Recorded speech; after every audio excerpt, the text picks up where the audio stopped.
हो जाला प्यार कबो पुरान ना होला।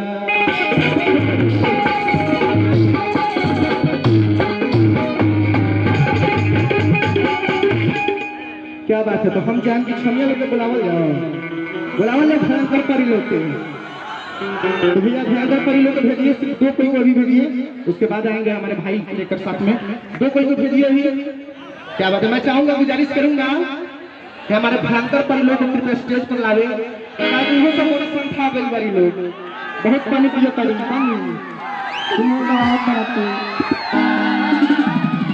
और चाचा को देखिए जब भयंकर परी के नाम मिलते बात है।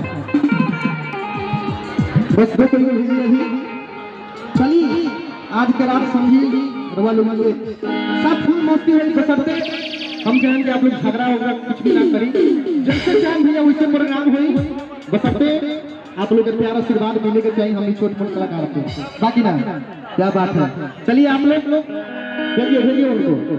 क्या बात है। चलिए तो भेजा हो जो बना हो गई नया टकलैया कि पेट पखना गइल गोरा के कोइया गिरगिला का पछा अरे कि कोइन में ससारी कि गोरी ढोही में पोसला न मछरी भैया हो कि रोजना का पछा कोइन में ससारी। भैया दंगल म्यूजिक के माध्यम से आ रहे बस एक और गाना बाटे।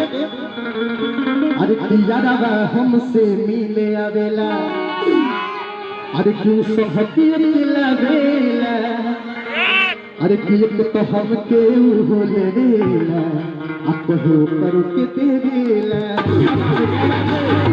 बहुत सारा गाना हमारा आई भैया दंगल म्यूजिक के माध्यम से।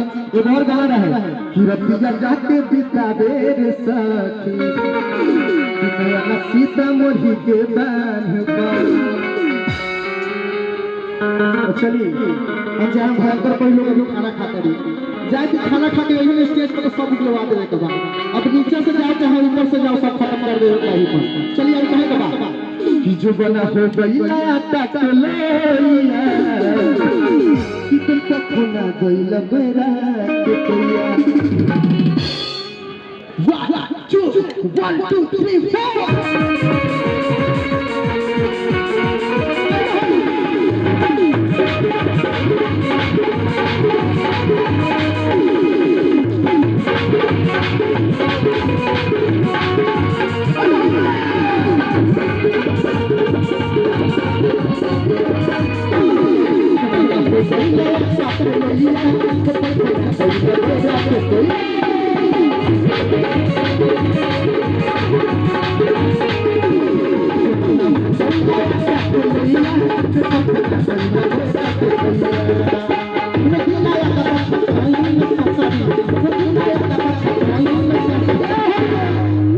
तो क्या लगती है हमारे भयंकर परी बन जा कहे तू लोग लेट कर भयंकर परी प्रणाम कर लीजिए। पहले प्रणाम कर ले। क्या बात है। ध्यान से चाचा लोग ध्यान से देखे जितना मजा लेने के बाद आज रात में ले लेने के बाद कहे फिर दोबारा ना। क्या बात है। चलिए भयंकर परी हेलो कहाँ सटिया रहो पर्यावरण फरन पता ना फिर मौसम में ध्यान ना दो ठीक बा सब गड़बड़ बात अब हो बाप रे बाप ये सब समझना कि कैसा कलाकार की पाला पड़ल बड़ी। का नाम है हेलो अब ना है का नाम है डर लगता क्या दांत नच रहा बोला ना का नाम होता है सुना